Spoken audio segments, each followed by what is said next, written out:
Yo, JD here, Tyrolimus, and as you can see, we're here for round 8 of Inside Line Racing League at Suzuka here today. After a pretty difficult race I had at Monza for round 7, where pretty much bottled the qualifying, had to start completely last on the grid, and a track that's pretty high for slipstream, pretty hard to catch up people. Managed to recover to P4, but my rival LCR Leopard won the race, which meant no DRS.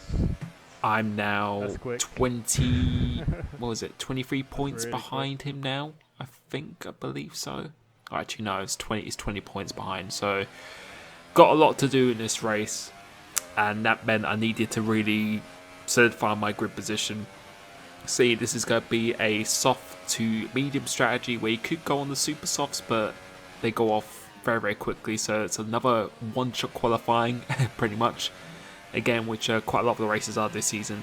And so far, this lap really set up the car to be very, very good in the corners, because this is mainly a downforce, really esque track. And you can see losing the back end there because it's just too much steering lock, which meant we had to abort that lap. And now we've only got one attempt left, and we've only done a lap on the medium tyre, which is not going to be enough to get in the top 10. And it's quite a packed grid here today, I believe. So this is absolutely all or nothing now. I need to do a good lap to stay in contention with LCR Leopard, fighting to stay in this championship. Really cannot afford really him to be taking many points off me, and really need to be starting to beat him now. Coming through this first sector, pretty nice so far, but I wouldn't say it was as good as it did in my previous lap, but nonetheless still pretty good, and absolutely committed through here this time, managing to really thread the car through there pretty nicely. Going to here now, brake marker ball's been taken out of the left, but we managed to spot a braking point. Second gear to just get extra bite into the corner, going under the bridge, going up into this left hand hairpin, braking in a straight line, doing a relatively late apex, let the cab of the corner drag it around for you, and that is a very nice exit. And so far, so good on this lap, and it's been a pretty well put together lap so far. Coming to Spoon now, probably one of my favourite corners on the F1 games. Coming to here, not running on that curb too wide, because it will really just unsettle the car and spit you out. And so far, the setup I'm running is 110 wings, and I felt this was a very good balance for me. And you can see we're going purple in the first two sectors now, so we are on course for a potential pole position, and got to nail this last chicane, which we do. We absolutely nail this last chicane. Couldn't have really done it any better. Coming towards line, staying nice and tight, and it's a pole position. Yes. And that is exactly what I needed. But we still got the LCR Leopard to still come round, and he didn't improve. Well, he did 0.008 thousandths of a second, if I can read that right. And yeah, that was everything I needed. But his last sector was definitely a little bit quicker than mine. But I felt for the race, this setup was going to be very, very good. And we needed to start on pole here. We had to start ahead of him, because we just need to start beating him now. We've got 3 races, including this one in the championship left, a 20-point deficit to make up. We've just got to do everything we can now. And starting from pole position, feeling nice and calm. Felt very, very good about my race pace, because that was a PB for me by a good 10th or even 2 tenths there. So now we've got to focus on lights. 3 lights, 4 lights, 5 lights. Waiting for him to go out now. And we actually get a good start. And this is arguably the best start I've had of the season, and exactly when I needed it as well. So we're going to turn 1 in the lead of the race of LCR Leopard and OMG Joe.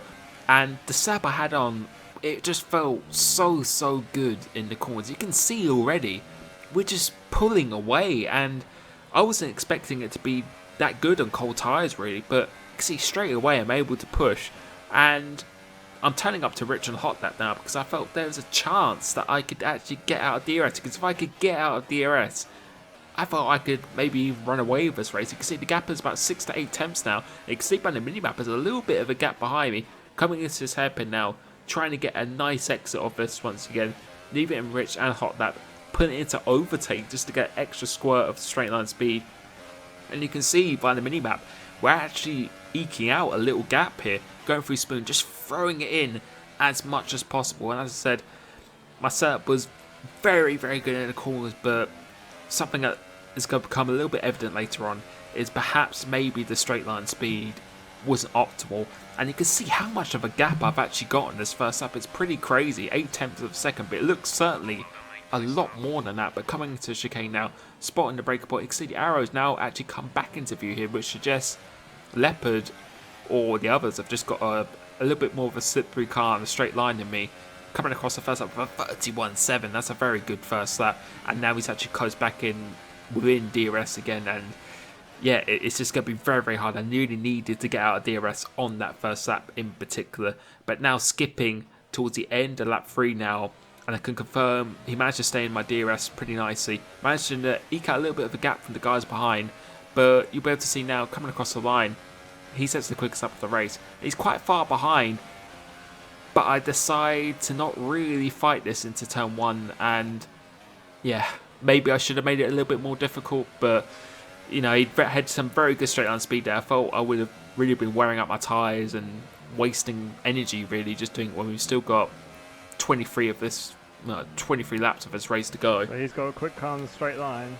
And yeah, he's got a very, very quick car on the straight line. But I wasn't really panicking at this point. I was just really kind of using him to decide when to actually pit, instead of me being the one deciding. And for the rest of the stint, following him quite nicely. The others are pitted, managed to stay within this DRS, but just on the straight here, he was just so quick in a straight line. It was just scary how quick he was. And yeah, I was running 110 wings, but raising the rear wing doesn't really make you that much faster. Maybe a tenth or so or something like that. But coming to here, being nice and aggressive into the pit lane entry, because I've got to have to be making up a little bit of time, and potentially may even try and jump him into pits, which has definitely happened from bigger distances before.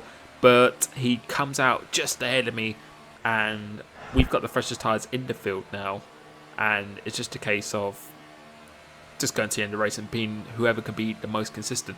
So we're coming out of the pits now, turning off the brake limiter, pit limiter, and you've got Joe coming down the straight, and I actually decide to lift and let him go. And the reason why I did that is because the mediums take so long usually to heat up, but with the setup I ran, and you saw that on the first lap, I felt at home with these tyres straight away. They felt really, really grippy straight away, and I think I made 2 mistakes so far. That's by laying Leopard through so easily in the first stint, and I think that was also quite a big mistake as well, because I think if I stayed ahead of Joe, I would have held him up for this whole of his first stint. And you can see how much we've started to close back in on Leopard alone on this lap. So the setup is really switching on the tyres very well, got very good downforce, and maybe I could have used that to really attack him at this stage in the race, you can see. But yeah, I probably shouldn't have let off there, and looking back on this, and a lot of people commented on it at the same time as well, I think that was a little bit of a mistake. But now Joe has actually managed to get past Leopard, and not a back marker, but I think Jason hasn't actually pitted yet. He's still out on the medium tyres, as though he should be pitting relatively soon.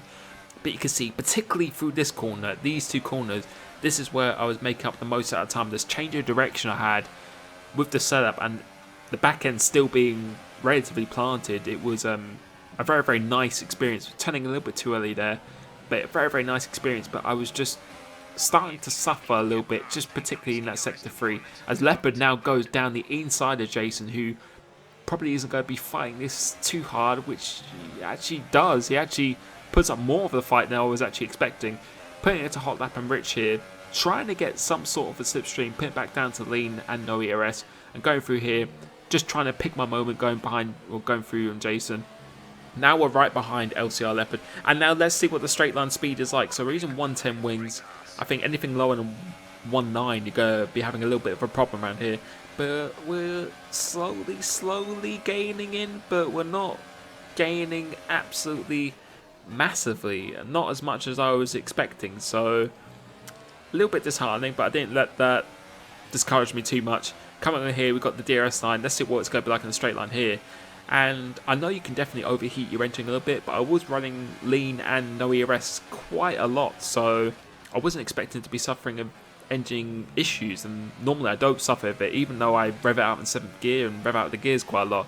On this game, you don't really actually suffer of issues at all. But it just seems I'm just definitely lacking a little bit in the straight line. So my plan now was really just to try and get as close as possible on the exit spoon, because that's probably going to be the main overtaking point.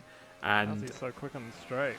yeah, literally just try and stay as close as I possibly can. And you can see in the straight line, it's just frightening how quick he is. But you'll be able to see through this first sector now how much, particularly through turn one. Turn one, I think I was going a lot faster than most people through there. I was gaining so much time. And you'll be able to see through this section once again, and again for this right-hander. Particularly, you can see definitely well over a car length alone just going through that corner and the exit of this one as well.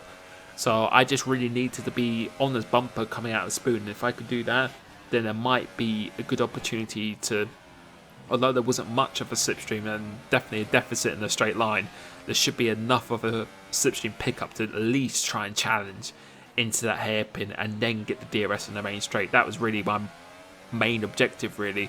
But you can see making up the time in the first two sectors, and we'll be able to see going through spoon of just how much more cornering speed we can actually take than the runner in front. You can see there, definitely another car length or something again, and really gaining time here. Feeling like I got a better exit here, and let's see if we could just get any closer at all. But you can see the name is starting to, despite it being in the slipstream, it's starting to drift away, and I think it's about the same pace now, but nowhere near challenging going into the chicane. So I'm going to have to be going a lot closer through that first and second sector to have any opportunity. And the problem is now that we're actually starting to catch OMGH Joe, who's on older tyres, and as we set the quickest lap of the race. Once he's going to get into his DRS, I'm expecting him to fly past him pretty quickly, which is something we're almost about to see, as now we've actually caught up to Joe with 7 laps of the race here to go. And you can see for the first sector once again, just much quicker cornering speed, but it's just the exit and just a straight line. We just, as I said, we just need to be as close as possible going onto the main DRS straight. But the thing is now, what I was about to say is that Leopard has now got DRS on Joe, so that means he's kind of protected from myself. And luckily we don't really have too much of an issue from behind. VS Sarsara is quite a way behind. I think he had a few complications at the start of the race, so we can just focus completely on ahead. And Joe and Leopard are not on each other's Christmas card lists, I can say that. So I wasn't really hoping they'd get damaged or anything, but I think it could get a little bit feisty up ahead, so maybe there could be an opportunity to try and take advantage of that. But again, my main focus here right now is, particularly in these corners, just to get as close as possible. You can see, trying to stay nice and tight, trying to do that slingshot effect. But going down the straight here, let's see if we can challenge. You can see how far Leopard is away. He's definitely closer to Joe and me. But you can see how he is so fast in a straight line. I don't know what wing he was running, but it must have been 1.8 or 1.7 or something maybe. But we're going to make a move down the inside, actually making contact a little bit, which was definitely not my intention. And that means we actually get a very good run on Leopard, and kind of went for it there, mainly to really scare him, not to try and actually do a real overtake, but really to try and scare him. Definitely getting closer and closer. So that means I think we definitely pick up the slipstream effect, but we just need to be much closer than we actually already are coming off that curve. But yeah, he was just so quick going into that chicane. I'm just really trying to unsettle him going onto the straight to just try and push him offline, really. And that's really my main opportunity to overtake, because I don't think he really wants to attack Joe that much, because I think all he wants to do really is just cover me off, and as long as he extends his championship lead, he's in a pretty good position at this point. So as Jeff is confirming that he does not have a penalty here, but you can see again he's quite a way behind, but you can see going to the first corner he's just closing right up onto the back of him as we actually go out wide. And that results in a 3-second time penalty. And that just confirms now that we've just got to go for it. We've just got to try and force this move to happen. But you can see he doesn't really want to attack Joe because he doesn't want to get any damage or anything. And he's braking. I was noticing he was braking very early for this last chicane. And I think we're going to stay on board for the remaining laps now. And yeah, I think he was in a difficult position because he didn't really want to attack Joe, but he also needed to defend for me, because the group behind, because of this, are actually starting to catch us up. And I have a 3-second penalty as we almost lose the car there. But yeah, I have a 3-second penalty, so it's kind of annoying because Joe is suffering a little bit on his tyres. And fair to say that I don't think he really wants Leopard to win the championship. I think he doesn't really mind me saying that, but all this is actually not really helping me at all, really. It's actually putting me in a more vulnerable position because the gap is 4.8 behind. We'll keep an eye on that. But yeah, Leopard doesn't want to attack from him, and I need to attack Leopard, but I just can't get close on the straight. So we make a little bit of a love tap going through the hairpin there. But yeah, I just really need to... If I can get within three or four currents of him, then I know he's going to break super early for that last chicane. And there's definitely going to be an opportunity there. And if I could just pick up DRS and then quickly get past Joe, I knew that potentially, even with a 3-second penalty, because I'm not sure how many seconds that Leopard or Joe has at this point, even with those penalties, I'm pretty sure Joe would make it very difficult for Leopard to try and get past him. So coming to here, once again, we're going to make another move, but he doesn't actually get affected by that. But again, you can see how early he's actually starting to break. And we're going on for another lap now. 2 laps of this race to go. And yeah, you can see again, he's going to start attacking Joe going into this turn 1. And Joe is doing a pretty good job at defending. But you can see once again, going through turn 1, how much more speed we're carrying through there. It's crazy. I think if we could get ahead of these guys, I think we could actually pull away for this first and second sector, really. And that was the frustrating thing about it. But at this moment in time, I really didn't know how many seconds of penalties that Leopard had. I knew he didn't have any a few laps ago, but again, when you're pushing like this and you're under this kind of pressure, I know it's going to be pretty easy to maybe get a penalty. And this is so close. This is the closest we've been coming under the bridge now. And I was thinking about doing a move here, which I think he was a little bit suspect to because he defends that inside. And now we've got a very good run, so we'll definitely get a better exit. And we're tucked right up behind him, but we can just see here. Fuck's a slipstream. Yeah, it's just getting a little bit heated. Obviously, when you're racing in the moment, emotions are high. But yeah, we just didn't have the straight line speed.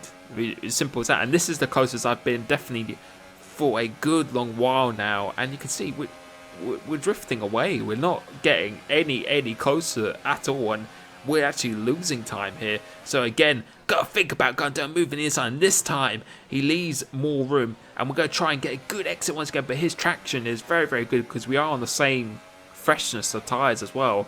And again, that's just not enough. We just need to.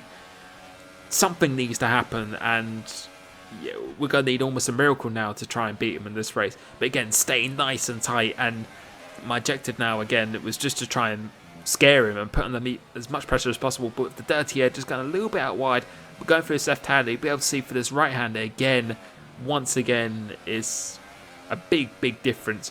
Trying to get a good slingshot off this corner here, and maybe a potential opportunity going into that left-hand hairpin after the bridge. Going for this right-hander here. See, actually touching him, almost pushing him off the track. He actually almost lost the car there, which would have been pretty bad. I'm just throwing the kitchen sink at Leopard at the moment, but he's not cracking under pressure. Coming off here, we do not get as good exit as I did before. Joe's managed to actually get a little bit of a lead here, so that might actually help me in a way because he's not going to be as tucked up in the slipstream. Going through Spoon now, just really throwing the car and actually allowing myself to get a warning because I just got to throw everything at this now. I just can't afford to lose any points to him at this point. And you can see, making it a little bit difficult to get the slipstream here. But again, we're just not close enough. We are just not close enough in this last sector to mount any kind of challenge. And we've got to try and get a good exit here. And there's only going to be really one more opportunity because on this home straight, you can see we're nowhere near close enough to mount a challenge going into turn 1. And we'll be able to see again if we make up any time go into this first sector. You can see how much, I don't know how much time I lost there. It's probably getting quite boring how many times I'm saying I'm losing so much time in the straight, but it was crazy. Yeah, 110 was it definitely wasn't slow in the straight line, so I don't know if it was an overheating issue or if there was no slipstream or something as well. I don't know. I've never really experienced anything like this. I haven't experienced a no slipstream glitch in this game, so I don't even know if it's an actual thing. Maybe you could let me know. But coming to here now, he's getting right up behind Joe, and you can see the gap has gone down to 4.1 seconds, which, you know, is getting a little bit nerve-wracking. You see he goes down the inside, and I didn't know if he got any damage there whatsoever. But right now, I was actually probably more focused on the cars behind because I wanted to make sure with the penalty I wasn't go back into the mid pack. Coming through here now, last chance to get a good attempt off here, and we're definitely closer than we were last lap, but again, we'll be able to see we just can't do anything in this sector, and all I've got to hope for now is a repeat of WOR when they both took each other out on the last chicane before, and let's see what's going to do it. We're going to go down the inside, just trying to do something, almost hitting the rear end of him once again. Just a last ditch effort, and coming off this last corner, coming across the line, we have come home in P3 in this race, and luckily we managed to stay ahead of the guys behind. And yeah, we lost some points to Leopard in the championship, which means he's now 23 points ahead going into the last two races of USA and Brazil now. So it's, I've got to beat him in USA, which is a good track for me, a track I do definitely enjoy. And through everything in this race, did everything I could, did the pole position, led at the start, but I think maybe letting him pass in the first stint and also Joe coming out of the pits maybe was a mistake, but apart from that, I couldn't have done any more, to be honest. So it is what it is. They didn't get penalties either, so that penalty wouldn't have made a difference. But yeah, gonna move on to the next one. Hopefully you've been enjoying this, and thank you so much for watching my streams and for 61,000 subscribers now. Absolutely insane. Thank you so much, and I'll catch you soon. Peace.